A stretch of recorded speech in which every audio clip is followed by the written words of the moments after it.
시작하겠습니다. 빨간 거 날라갔어요. 네, 안녕하세요. 지승호입니다. 오늘 예고해드린 대로 장승희 박사님 모시고 김대중 전 대통령의 어떤 평가나 업적에 대한 얘기를 좀 들어보려고 하는데요. 예, 인사해 주십시오, 박사님. 네, 저는 이제 그 장신기라고 하고요. 그 책 송공원 대통령 김대중과 현대사라는 책을 쓴 저자이기도 합니다. 그 이제 그 오랫동안 알고 지냈던 저희 지승호 선배께서 이제 이렇게 귀중한 자리를 마련해 주셔가지고 시청자 여러분께 인사드릴 수 있게 되어서 개인적으로 영광으로 생각합니다. 고맙습니다. 네, 저 나와주셔서 감사하고요. 네. 이 책을 통해서 아마 이렇게 이 책을 계기로 좀 신문 칼럼들에서 우리에게도 성공한 대통령이 있었다 이런 얘기 이런 담론들이 나오기 시작했더라고요. 그런 거 보면서 좀 보람도 느끼셨겠어요? 제가 사실은 이 책을 작년에 이제 거의 1년여 전쯤에 이제 출간을 했습니다. 아마 6월 1일자 출간으로 되어 있을 텐데, 이제 사실 작업이 다 됐기 때문에 이제 그래서 저도 잘 아는 출판인데. 네. 그리고 이제 이때만 하더라도 성공한 대통령이라는 어떤 이제 담론이 굉장히 낯선 부정적 인식이 많았고 또 진보 대통령 중에서는 또 노무현 대통령이나 이런 쪽으로 인기가 많으시고 포커스가 잡혀가지고 그리고 이제 이제 그렇게 개별적으로 대통령에 대한 이제 애착 이런 거는 사실 보수 쪽도 있죠. 박정희 대통령에 대해서 그렇죠. 일방적으로 보이죠. 다른 분들은 좀 마땅치 않으니까.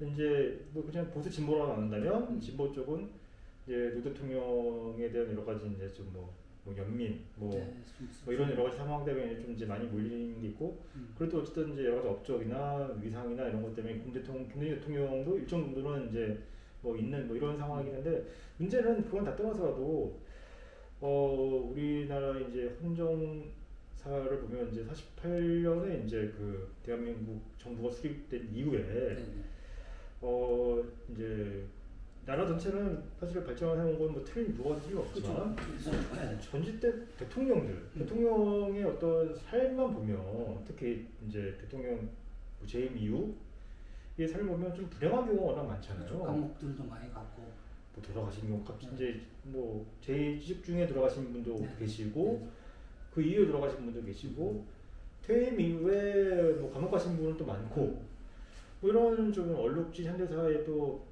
이제 그런 한 면을 보여주기도 한 분들이 또 이제 전 대통령이기도 했죠.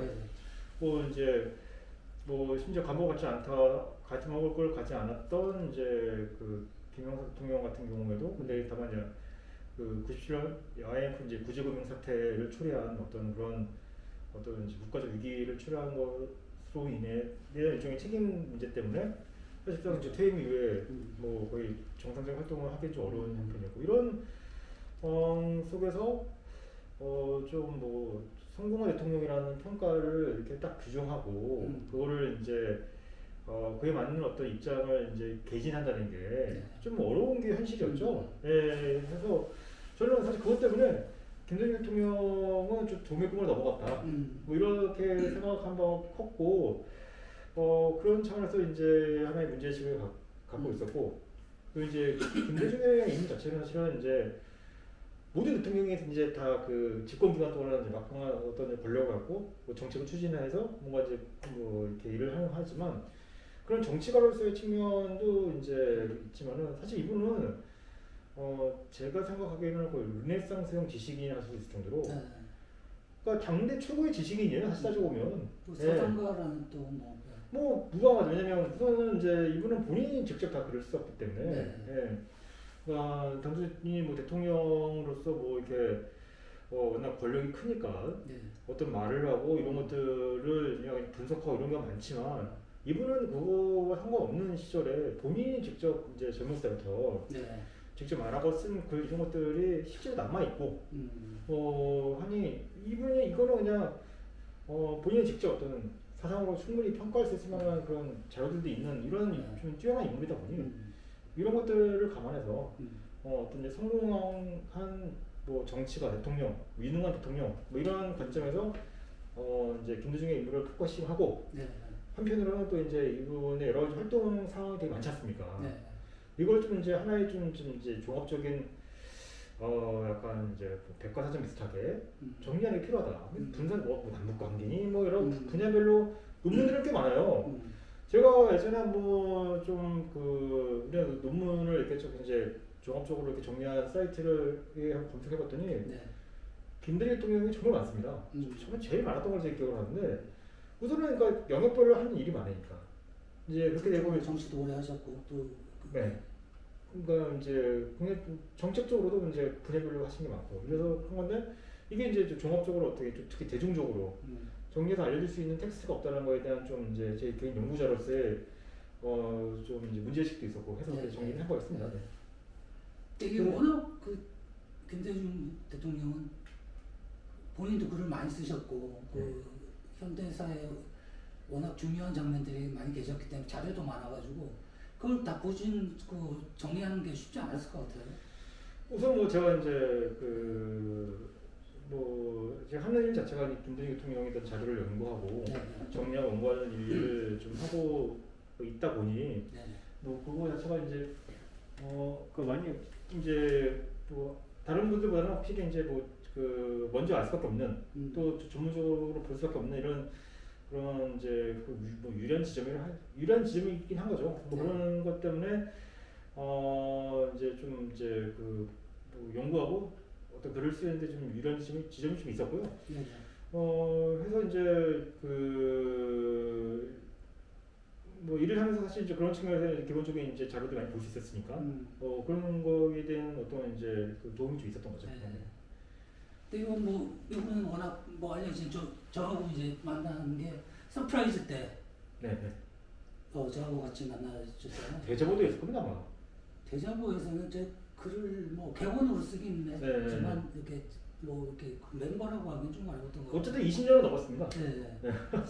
근데 그때부터 어쨌든 좀 어느 순간부터 서프라이즈에서는 비주류가 된 거잖아요. 김대중보다는 아무래도 노무현 대통령에 대한 애정이 큰 사람들이 많았다 보니까 거기다가 또 어떤 열린민주당 창당되고 하면서 그때 좀 약간 어떤 생각 드셨나요? 좀 외롭다는 생각도 들고 약간의 배신감? 뭐 옛날 얘기긴 하지만은 이제 뭐 이거 결국 이제 초반에 이제 노무현 대통령을 지지했던 사람들의 어떤 성향의 문제겠죠.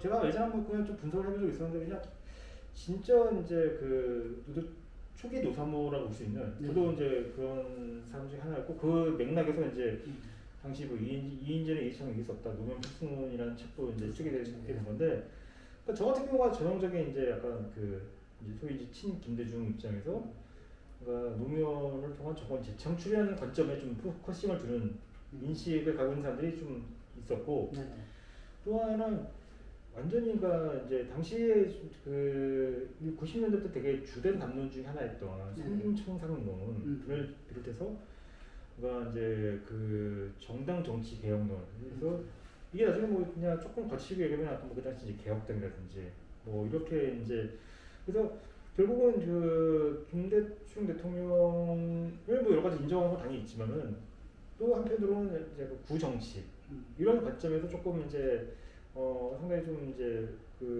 패러다임 그거를 추구로 하는 패러다임 전환을 추구하는 세력들이 또 이제 섞여 있는 어떻게 보면 두 축이 좀 이제 좀 뭐라 할까요 좀 이제 크게 본다면 섞여 있다고 볼 수 있죠. 그러니까 이제 후자가 대체로 이제 예를 들면 이제 어떻게 친노 노선의 하나의 이제 기본적인 현재의 친노의 기원일 수 있겠죠. 왜냐면 이제 저 같은 사람은 물론 이제 노사모의 뭐 초기에 했던 사람들 중에 저 같은 사람들도 일부 있었지만 물론 있었죠. 제가 뭐 비율을 가져주지는 않을 수 없지만 사람들 기본은 어쨌든 이제 노무현 현상 자체를 어쨌든 이제 그런 뭐 이제 김대중 대통령부터 이어져 있는 이 맥락 속에서 이제 좀 이제 포지션을 하려고 했던 측면이 크고 그러니까 이분들은 노무현을 약간 새로운 영역의 어떤 이제 뭐 정치적인 어떤 상징 아이콘 뭐 이런 식으로 하려고 했던 흐름이 이미 그때부터 약간의 긴장감이 있었던 건 틀림없죠. 이미 저희 서프라이즈 할 때부터 충분히 그건 뭐 이미 그런 게시판이라든가 참여했던 농객들 이런 것으로 막 나왔었잖아요. 하다 보니 이제 뭐 대북수, 뭐 품거미니, 분당이니 이런 걸 통해서 이제 결국은 사이즈 분화로도 이루어지고 뭐 중프라이즈니, 남프라이즈니 뭐 이제 여러 가지가 많았잖아요. 예, 뭐 나중에 저희 뭐 시대 소리 이런 것도 나왔었고. 오는 분열을 막한다. 하면서 뭐 아예 당도 나눠지고 뭐 이런 것들의 하나의 이제 초기 그런 뭐 분열의 맹화라고 할 수 있을까요? 뭐 이런 거였다고 볼 수 있죠. 근데 뭐 그때부터 쭉 이제 어떻게 보면 산증이신데 그때 좀 기억이 나거든요. 계속 이제 김대중을 연구하는 어떻게 보면 김대중 학의 어떤 연구자이자 김대중교의 신도 뭐 이런 느낌이 들 정도로 좀 진지하게 접근하셨던 부분이 있는 것 같아요. 지금 생각해보니까 이제 그 당시에 김대중 대통령을 지지한 사람들은 이제 신도라는 표현을 많이 썼잖아요. 네, 그렇죠. 그러니까 뭐 이제 뭐 광신도다, 뭐 이렇게 얘기하는데 뭐 워낙 이제 그 좀 추종이 사실 극성이라고. 근데 사실 보면은 인물에 대한 애착은 우리나라에 보면은 대체로 이제 현재 보면 4명인 것 같아요. 그러니까 대통령만 보면요. 박정희 쪽에 있고, 김대중이 있고, 노무현이 있고, 이제 문재인이 있고. 다른 분들은 이제 소위 그런 측면에서 이제 그에 이르지 못하는데. 그렇죠. 근데 보면은 이제 김대중, 소위 이제 뭐 박정희 대통령은 이제 약간 진영이 다르니까. 좀 본다면 김대중 대통령 쪽 추종을 하는 사람들에 대해서는 약간 뭐 신도라든지 말씀하신 것처럼 이런 게 있는 게 그렇게 규정하는 경우가 많아요. 뭐 나쁜 의미 말씀드리는 건 아니지만 사실 뭐 서투표 때도 뭐 80~90% 나오는 이런 부분에 대해서 그 맥락은 따지지 않고 어쨌든 그 결과만을 보고 이렇게 얘기하는 사람들이 많았던 부분 사실 있죠. 근데 그것도 참 따져보면은 이제 그러니까 좀 씁쓸한 어떤 사회적 현상을 제대로 포착하지 못한 건데요. 왜냐면 그나마 무슨 외부 인구 유입이 없어요. 거의 없죠. 지금이야 뭐 이제 뭐 광양 우리가 빨리 애를 2배로 낳아야 되나 뭐 이때 자제적인 얘기가 있었다고. 그러니까 그런 것도 이제 원래도 호남과 영남의 인구가 50년대 이랬다 보면 그게 전체 영남과 호남의 인구 차가 비등비등합니다. 원래 잘 살았죠 호남이. 인구가 많았죠. 농업지대이기 때문에 했던 건데 이제 우선 그게 문제는 투표율만 투표율 여기는 왜 90%가 나오냐. 영남은 그만큼 아니다 이런 얘기가 많이 나왔지 않습니까? 그래서 특정 정파를 지지하는 거에 대한 가치 평가를 빼놓고 그냥 어떤 그걸 뭐 지역적인 어떤 스펙 상황을 보이게 되나 배경도 사실 빼놓고 그냥 이제 그 원적지가 있든 뭐든 이런 것만 봤었을 때 그래서 호남은 외부 유입자고 외부 고향을 갖고 있는 그러니까 외부에서 유입이 안 돼요. 알다시피 그 주로 뭐 거기서 이제 뭐 농사 짓고 뭐 고기 잡고 하는데 그냥 거기 있는 인력으로 주로 하는 거지. 그래서 뭐 공업지대가 별로 없잖아요.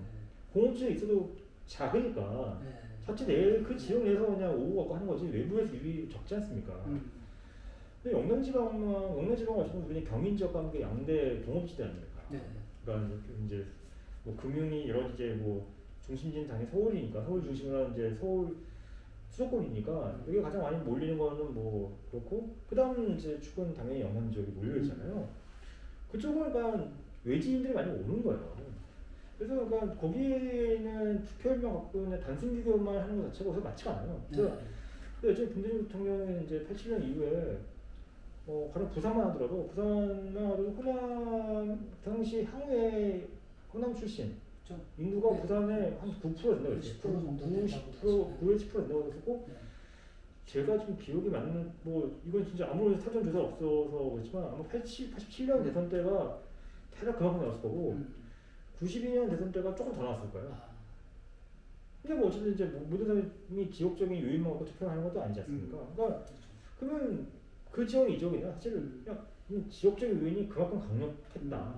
그러니까 지역적 요인이 나중에 거의 그냥 일반적인 어떤 진영 논리와 이런 것들로 지금은 거의 이제 뭐 경험적으로 이렇게 확정이 돼서 뭐 지금은 이제 그냥 아예 뭐 고착화 된 거라고 볼 수 있는 건데 어쨌든 뭐 말씀드린 공식 얘기하는 것 같긴 한데 젊으신 나이에 김대중 전 대통령에 대해서 정치적으로 주목을 하신 셈인데 그 계기가 있었나요?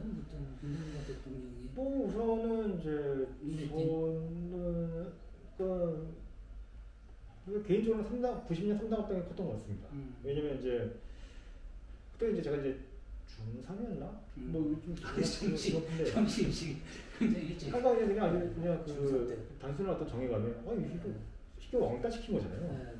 야, 저런 왕따를 하는 게 맞나? 특히 이제 뭐 김종필이야 그래서 어느 정도 맥락을 지금처럼 자세히 몰라도 뭐 김종필은 어떤 사람, 뭐 김영삼은 어떤 이런 기본적인 건 좀 알잖아요. 근데 특히 이제 김영삼이 저쪽으로 넘어간 거는 큰 충격이었죠. 아니 이럴 수가 있는 건가? 이거는 이게 어떻게 저럴 수가 있지? 뭐 이런 거에 대한 이제 반발심 이런 것들이 이제 큰 계기가 됐고 그래서 92년 대선 때 뭐 결국은 졌잖아요. 8% 정도로 해서 뭐 한 150만 표 이상 됐을 거예요 아마. 그때 꽤 많이 졌거든요. 그것도 굉장히 큰 충격이었죠. 뭐 신문을 저도 이제 그 이거 굉장히 꼼꼼히 이제 봐서 뭐 흐름 같은 건 모르진 않았지만. 그러니까 당연히 일본 이제 학생 시절에 90년 대선 때는 이제 고등학생 때니까 그러니까 어떤 정의와 이건 분명히 부도덕한 거고 부정의한 건데 이게 승인이 되고 그것도 상당히 큰 차이로 이거가 너무 좀 이거 왜 이런가? 그러니까 그렇죠 충격적인 거죠. 그 당시에 사춘기 시절에 이건 어찌 이럴 수가 있지? 뭐 이런 것 때문에 이제 거기에 대한 이제 반발심으로 이제 김대중은 왜 이렇게 그럼 왕따 당하는 거야? 이런 거잖아요. 그러니까 뭐 요즘 이제 저도 이제 요즘에 얘기할 정도로 나이가 됐네요. 그러니까 이제 아무리 젊은 분들이 뭐 노무현 대통령이나 뭐 이렇게 생각하는 거 비슷한 심리학과 그때가 그랬던 거죠. 근데 이제 사실 김대중 대통령도 워낙 길잖아요. 아니면 이제 예전에 사형선고를 받았네? 그때 사실은 잘은 몰랐죠 사실은. 제가 어렸을 때 이제 사형선고 받을 때도 이제 어릴 때 했지만 뉴스를 제일 봤는지 안 봤는지 모르겠지만 전혀 기억이 없고 무슨 활동인지 사실 알 수도 없고 납치 상에서 이렇게 진짜 죽을 둥 말둥에 이런 것도 사실 몰랐던 거였고. 한국 언론에 안 나오니까. 그렇죠. 그 당시 지금 유튜브가 있는 것도 아니고 이런 것처럼. 그러니까 이제 그런 것들을 나중에 보면서 대단한 인물이네. 이런 것들을 이제 좀 더 그때는 약간 이제 좀 이제 그런 동정심 내지 이게 좀 이런 상황에서 이제 내용적 알면서 이거 훌륭한 분이네. 뭐 이런 생각을 하게 된 거죠. 근데 이제 이거는 워낙 이제 장시진 박사님은 김대중 대통령을 직접 말씀하신 것처럼 어릴 때부터 좋아하셔서 그렇지 않나 이렇게 말씀하실 수도 있는데 보다 보니까 주성영이라는 분이 이분이 한나라당 국회의원이었잖아요. 저도 사실 그분 동명이인인가 싶었어요. 그래가지고 이분이 원래는 DJ 비자금 문제를 제기했다가 나중에 알고 봤더니 그게 잘못된 정보로 자기가 문제를 제기했던 게 미안해가지고 그때부터 연구를 하기 시작했는데 그래요? 그때부터 연구를 하기 시작했는데 이분이 대단한 분이더라 이러면서 이제 그래서 이제 제목 자체가 한국 문명사의 두 거인 박정희와 김대중 이렇게 되어 있지 않습니까?